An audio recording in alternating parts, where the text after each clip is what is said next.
வணக்கம். இன்று நீங்கள் கேட்க இருப்பது சாண்டில்யன் அவர்களின் மலைவாசல். அத்தியாயம் 38. பூரகுப்தன் ஓலை. பாடலிபுத்திரத்து அரண்மனை ஆச்சார வாசலில் உதயத்தாரைகள் ஊதி நின்றன.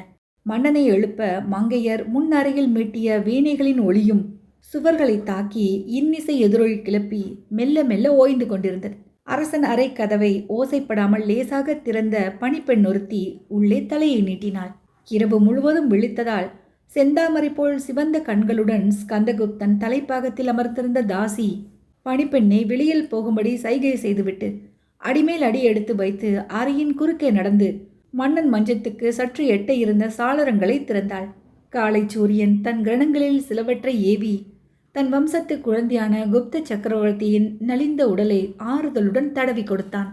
அதனால் சுரணை பெற்ற சக்கரவர்த்தியின் அவயங்கள் மெதுவாக அசையத் தொடங்கின.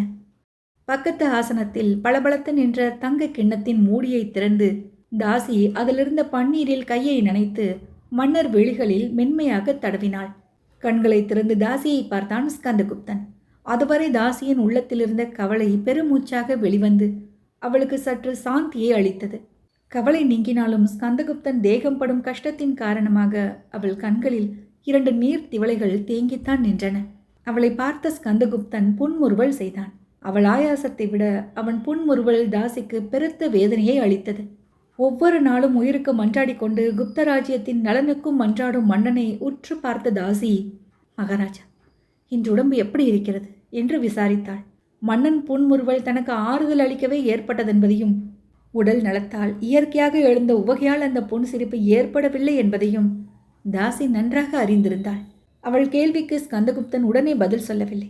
அஜித் சந்திரனிடமிருந்து ஏதாவது தகவல் உண்டா என்று கேட்டான். மகாராஜா, நான் உங்கள் உடல்நிலையை பற்றி கேள்வி கேட்டேன் என்று தாசி ஞாபகப்படுத்தினாள். நானும் அதற்குத்தான் பதில் கொடுத்தேன் என்றான் ஸ்கந்தகுப்தன். என்னிடம் விளையாடுகிறீர்களா மகாராஜா என்று தாசி சற்று கடிந்து கொண்டாள். ஒரு சொல்லில் ஆயிரக்கணக்கான வீரர்களை இஷ்டப்படி அசைக்கவல்ல ஸ்கந்தகுப்தன் தாசியிடம் கெஞ்சி பேசினான். விளையாட்டல்ல தாசி, உண்மையாகவே உன் கேள்விக்கு தான் பதில் சொன்னேன் என்று மீண்டும் சொல்லி பக்கத்தில் நின்ற அவள் கையை தன் கையால் பிடித்து கொண்டான். உங்கள் உடல்நிலை எப்படி இருக்கிறது என்று நான் கேட்டேன் என்றாள் தாசி அன்புடன், ஆனால் சற்று அழுத்தமாக. உடல்நிலை உள்ளத்தின் நிலையை பொறுத்தது. என் உள்ளத்தின் நிலை ராஜ்ய நிலையை பொறுத்தது. ராஜ்ய நிலை அஜித் சந்திரனை பொறுத்திருக்கிறது. அவனிடமிருந்து செய்தி வந்து மாதம் 1 ஆகிறது. ஒவ்வொரு நாளும் அவன் கடிதத்தை எதிர்பார்க்கிறேன். கடிதம் வராத வரை உள்ளத்தில் அமைதி இல்லை. உள்ள அமைதி இல்லாத வரை உடல்நிலை ஒழுங்காயிருக்காது. நல்ல லட்சணம் மகாராஜா. இப்படி பிரதிதினமும் உள்ள உருகி உருகி நீங்கள் நைந்து போக வேண்டியது, நான் அதை பார்த்து கொண்டிருக்க வேண்டியது என்று கோபமும் வருத்தமும் கலந்த குரலில் மன்னனை இடைமறித்து பேசினாள் தாசி. மக்களை நினைத்து மன்னன் உருகவில்லை என்றால் வேறு யார்தான் உருகுவார்கள்? அவர்கள் நலனை எண்ணாதவனுக்கு ஆட்சி பீடம் எதற்கு என்று ஸ்கந்தகுப்தன் கேட்டான்.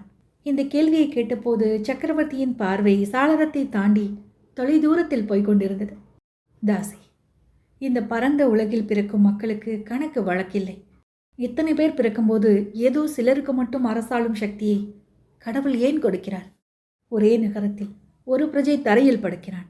அவனை ஆள்பவன் பஞ்சனையில் துயில்கிறான். இன்னொருவன் பட்டினி கிடக்கிறான். அவனை ஆளும் அரசன் அறுசுவை உணவு உண்டு சுவைக்கிறான். மனிதனுக்கும் மனிதனுக்கும் கடவுள் ஏன் இந்த தாரதமியத்தை ஏற்படுத்துகிறார்?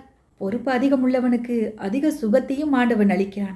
பொறுப்பு அதிகமானால் உடலுக்கும் அதிக வேலை, உள்ளத்துக்கும் அதிக வேலை. அந்த வேலையை சரிவர செய்ய கடவுள் அளிக்கும் வசதி சுகம்.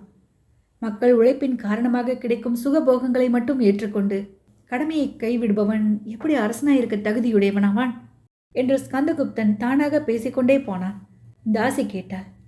அளவுக்கு மீறிய அலுவலால் அரசனே அழிந்து விட்டாள்.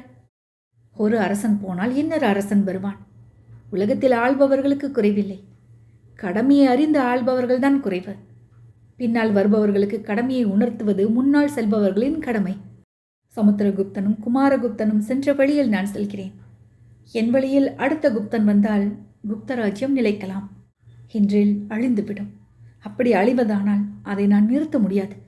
என் கடைசி மூச்சு உள்ள வரையில் நான் என் கடமையை செய்தாக வேண்டும். சமுத்திரகுப்தனால் நிறுத்தப்பட்ட சாம்ராஜ்யம் ஸ்கந்தகுப்தனால் அழிந்தது என்ற பெயர் சரித்திரத்தில் வரக்கூடாது தாசி. அதை நினைவில் வைத்துக்கொள் என்றான் ஸ்கந்தகுப்தன். அவன் சொற்கள் திரும்ப திரும்ப தாசியின் இதயத்தை தாக்கவே மளமளவென கண்களிலிருந்து நீர்த்துளிகள் உதிர்ந்தன. ஸ்கந்தகுப்தன் அவள் கையை மெல்ல தடவி கொடுத்து கொண்டே, தாசி, இரவும் பகலும் கண் விழித்து என் சொந்த தாயைப் போல் என்னை கவனித்துக் கொள்கிறாய். வீரமாதாவான நீ கண்ணீர் விடலாமா? என் உடல் உயிரற்று துவண்டு உன் மடியில் விழும்போது உன் கண்களில் நீர் துளிர்களாகாது. வீரமாதாக்கள் எப்படி இருக்க வேண்டும் என்பதற்கு ஸ்கந்தகுப்தனின் செவிலித்தாய் ஒரு உதாரணம் என்று மக்கள் பேசும்படி நடந்து கொள்ள வேண்டாமா என்று கேட்டான். இப்படி பேசுவதை விட நீங்கள் என்னை கொன்று விடலாம் மகாராஜா. நான் வீரமாதா அல்ல. உங்கள் உடலில் உறுத்தும் துரும்பு கூட என் இதயத்தில் உறுத்தும் போது நான் எப்படி வீரமாதாவாக இருக்க முடியும்? எனக்கு அந்த பட்டம் வேண்டாம் மகாராஜா. நான் இந்த ஜென்மத்தில் தங்கள் பணிப்பெண்ணாகவே இருந்து விடுகிறேன். உங்கள் உடல் துவண்டு என் மடியில் விழவும் வேண்டாம் என்று பேசிக்கொண்டே போனவள் மேலும் பேச இயலாமல் குலுங்கி குலுங்கி அழுதாள். ஸ்கந்தகுப்தன் தாசியை தன் பக்கத்தில் உட்கார வைத்து வெகு நேரம் அவள் கைகளை தடவி கொடுத்தான். எந்த அழுகைக்கும் நிற்கும் நேரம் உண்டல்லவா? தாசியின் துக்கமும் மெல்ல தணிந்தது. முந்தானையால் கண்களை துடைத்துக் கொண்டாள். அவளை பார்த்த ஸ்கந்தகுப்தன், உன்னை போல் அன்புள்ள தாசிகளால் எவ்வளவு அரசர்கள் பிழைத்திருக்கிறார்கள் என்பதை சரித்திரம் சொல்கிறது தாசி. இந்த அன்புக்கு ராஜ்யத்தையே கொடுக்கலாம். ஆனால் ஸ்கந்தகுப்தன் உனக்கு என்ன கொடுக்கப் போகிறான் என்று கேட்டான். ஒன்றும் கொடுக்க வேண்டாம். நான் சொல்கிறபடி சக்கரவர்த்தி கேட்டால் போதும் என்றாள் தாசி. அப்படியே கேட்கிறேன், சோதித்துப்பார். இப்பொழுது காலை அனுஷ்டானங்களை மெல்ல முடித்துக்கொண்டு நான் கொடுக்கும் ஆகாரத்தை சாப்பிட வேண்டும். சாப்பிடுகிறேன்.